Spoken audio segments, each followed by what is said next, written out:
Hello everyone, this is Mr. Slomka, and this is going to be video 4 of 5 on creation of the unit circle. And so this is the first time that we're actually going to start to see the complete kind of framework for our final product. So right here what you have on this page is pretty much a perfect blank unit circle, which is something that I give to my Algebra 2 kids and my pre-calculus kids all the time, and I ask them to fill it out. In fact, if we were in school together, I would have given you a pop quiz on filling out this exact form, and that would have been one of our checkpoints that we had, but I would have sprung it on you. So what we are going to do today is we are going to fill this thing out together. It always looks the same. It never changes. I do not want you to memorize it. I want you to be able to construct it whenever you need it. And you have all of the tools that you need in order to build our ultimate tool right here. And that is what we're going to do. Remember, our unit circle is a tool. We aren't answering any math questions today. We're just building our tool so that we can answer math questions in the near future. Okay, so let's start off with some of the simpler things, and we're going to work to some of the more complicated things. Let's start off from the center and work our way to the outer edge. So to start with, one of the things that people feel very comfortable about in Chapter 9, one of the only things they feel very comfortable about is usually the degree values. So what I'd like to do is I'd like to go through here and I'd like to add in some of my favorite degree values. So some of those favorite degree values that I want to add are going to be degree values that are going to come from my special triangles, like 30 degrees, 60 degrees, and 90 degrees. I really like those.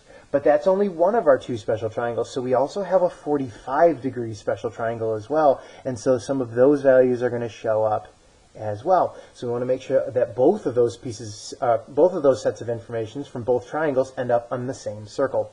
So let's go through and see if we can add in the other ones, the ones that we've kind of skipped. So if we are going to continue with our 30 and our 60 and our 90, I am going to continue to work my way around by adding 30 degrees each time. And I'm going to need to make sure I skip over these 45 ones. So let's do that. So my next one right here would be 120 degrees. That's adding 30. And add 30 again would be 150. And then 180.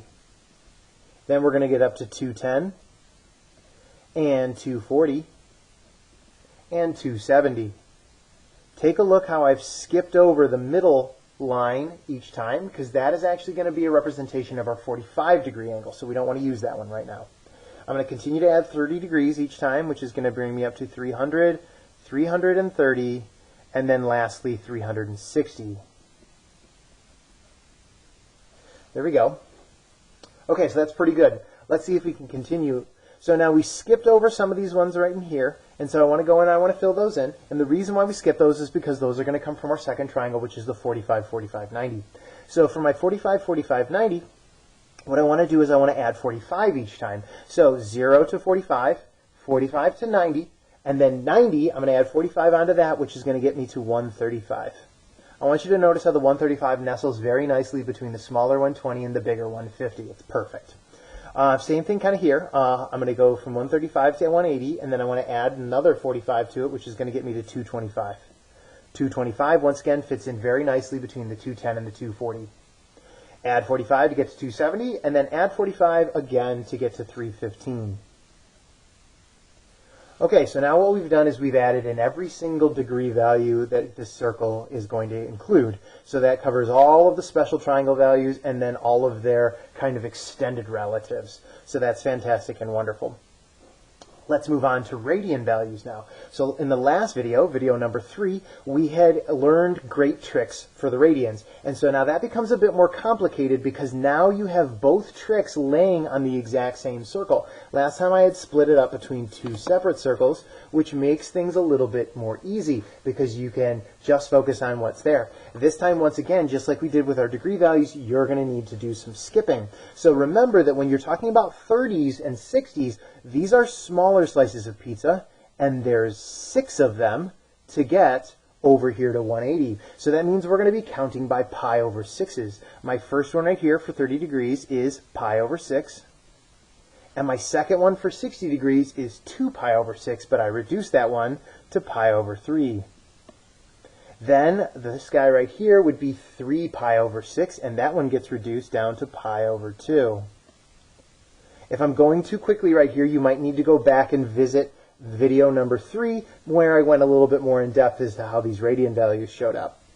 Let's keep going. That was 1, 2, 3. My next one is 4 pi over 6, but that reduces. That's going to be 2 pi over 3. Then the next one is 5 pi over 6. 5 pi over 6 does not reduce. And this guy right here is a very important one. That's 6 pi over 6, and that is going to reduce down to pi. Once again, as I stated in the other video, I really need you to make sure that you are absolutely perfect with this, that you never hesitate or guess. You always know that 180 degrees and pi belong together as best friends. Let's keep going. We were up to 6 pi over 6. This one's going to be 7 pi over 6. And this one's going to be 8 pi over 6, but it reduces. This one's 9 pi over 6, and it also reduces. That's 3 pi over 2. Let's keep going. 10 pi over 6 reduces. 10 pi over 6 is going to be 5 pi over 3. And then we have 11 pi over 6, which does not reduce. And then finally, our last one is 12 pi over 6, and that one certainly reduces. 12 pi over 6 reduces down to 2 pi. All right, now what we're going to do is we're going to go back through one last time. This will be our last round on the inside of the circle before we move to the outside. And on the inside, what we're going to do is we're going to add in our radian values for our 45s. So now remember, when you're talking about 45s, you want to start over here and you want to go all the way over here to the pi. But this time what we're going to do is we're going to have bigger slices. So we're going to skip right over the pi over 6, and that's going to give you one big slice there. And we're going to skip right over the pi over 3, and that's going to be our second big slice there. There's going to be 2 more slices over here, which is going to give us 4 slices in total, and that means we're going to be counting by pi over 4s. 1 pi over 4, or just pi over 4. 2 pi over 4 reduces, and we already have that one written down. 3 pi over 4 fits in right over here. 4 pi over 4. That's critical. I need you to make sure that you hit 4 pi over 4 and that you don't write it down here. That is very, very important. 4 pi over 4 belongs here, so 5 pi over 4 can belong down here. 6 pi over 4, we already have that one down, and 7 pi over 4. There you go. Okay, so now what we've done is we have a collection of all of our degree values. We have a collection of all of our radian values as well. So now this right here is a fantastic tool already. Now you don't have to try to convert every time you see a 3 pi over 4. You're going to know it's 135 degrees. And every time you see a 4 pi over 3, you can look and you can see that it's 240 degrees. So this already is now a very fantastic organized tool that you can use to match up degree and radian values, and so you don't have to work to kind of reduce and convert them. You now have that very, very clearly listed. Let's get some of the other information on the outside. So now please remember that around this outside edge right here, what we had found is that these ordered pairs not only represented the location of these dots right here and here and here, but they also happen to represent all of the cosine values for the angles and all of the sine values for the angles as well, which was fantastic information that we could get a hold of very, very quickly. So we're going to want that information, and we're going to get it from our 2 special triangles. So now remember, our special triangles are things that need to be in your brain, so I need you to try to internalize this information and log it away in long-term memory so that you can access it whenever you need, because you're going to use it anytime you want to build your unit circle. Once again, please never try to memorize the unit circle. It is an awful idea. What I want you to do is that I want you to gather enough tools that you can build this ultimate tool. Let's see if we can get to work. So our first one right here is 30 degrees, or pi over 6. You can think about it either way. And so that means we're going to be using the 30-degree angle right here on our special triangle. I want cosine first, so I'm going to do adjacent over hypotenuse, and that's going to give me root 3 over 2. I also want the sine of my 30-degree angle, so I'm going to be using my 30-degree special triangle, and I'm going to do opposite over hypotenuse this time, and that's going to give me 1 over 2. My next one, 45 degrees. 45 degrees, or pi over 4, it's going to require our 45, 45, 90 special triangle, which is right here. For this guy, what you're going to want to do here is you're going to want to find, once again, cosine first. It's alphabetical, so we always want to do C for cosine first. If we're doing cosine, we were going to do, and focusing on this 45 right here, we're going to do adjacent over hypotenuse, which is going to give us 1 over root 2. Now, 1 over root 2 is not particularly great, so we don't want to leave it as 1 over root 2 for long. We're going to want to rationalize that. And when we rationalize it, we're going to get root 2 over 2. So that's a much better answer right there. Now, let's go back and do the sine. Sine is always second. That means we're going to go once again back to our special triangle, and we're going to do opposite over hypotenuse. Opposite over hypotenuse is still 1 over root 2, and so our answer is going to be identical, another root 2 over 2. Okay, next one. Next one right here, this guy right here is for pi over 3 or 60 degrees. So that means that we're going to come back to our 30, 60, 90 triangle right here, and we are going to be filling in based off the information of this guy. Cosine of 60 means adjacent over hypotenuse, which is going to be 1 over 2. And then sine of 60 degrees is going to be opposite over hypotenuse, which is going to be root 3 over 2. You might notice that these answers are alarmingly similar to the ones we had for 30 degrees, and that's because they come from the same triangle. Now the two freebies. So now the two freebies, I wanted to end on these, and I want to show you why in a couple seconds. For these two freebies, you don't need a triangle. These guys are horizontal and vertical lines, which means that you can simply extend out just to the right, and without going up or down at all. And the distance that you're going to extend out is 1 unit. Remember, this is called the unit circle because it has a radius of 1 unit. So this distance right here is exactly 1 unit. And so that is going to make this ordered pair right here 1, 0. Now, similar to that, this guy up here at the top. This guy up here at the top is not going to go to the right or to the left of the origin. It's just going straight up. So that means our horizontal piece right here, our x value or our cosine value, is going to be 0, and it is our y value that is going to be the 1. Okay, so now I wanted to end on these guys right here because I wanted to point something out to you. We have 4 freebies in total on this circle. We have gotten 2 of them filled out, but I also have 2 more for you down here and over on the left side. And these ones should be quick and easy to fill in as well, but there's going to be a slight twist on them. Let's talk about this one on the left side. We are still going to be extending out 1 unit, and we're only moving to the left. We're not moving up or down, which means that our y value will be 0. And it also means that our x value will be 1. But we need to signify the fact that we're moving to the left and not to the right. And the way that we do that is by using our good old trusty negative sign. Same thing down here. Down here at the bottom of the circle, what we have is another freebie. It's on this vertical y-axis. That means that in order to extend down to this point, you do not need to move to the left or to the right, which means the x value is 0. And we do need to extend down 1 unit, which means our y value is going to be 1. But we need to signify that we are moving downwards, so that means we're going to use our trusty negative sign to represent that. We haven't seen any negative signs yet, so these are our first ones, but they will not be our last. So you might notice now that we have a lot of ordered pairs that have been left blank, and you might think, oh, this is going to take a long time. And to be honest with you, we are more than halfway done. We've gotten all the hard stuff taken care of. What we need to do now is 2 things. Thing number 1 is we need to take all of the information that we've already created and basically copy it and paste it to a new location, or reflect it if we were in a geometry class. And the other thing we need to do is we need to make sure that we hit our signs correctly. So let's talk about signs for a couple seconds. Over here, everything that we were doing was moving to the right and moving up, which is both positive directions on the xy axis, which means that all of our answers were positive.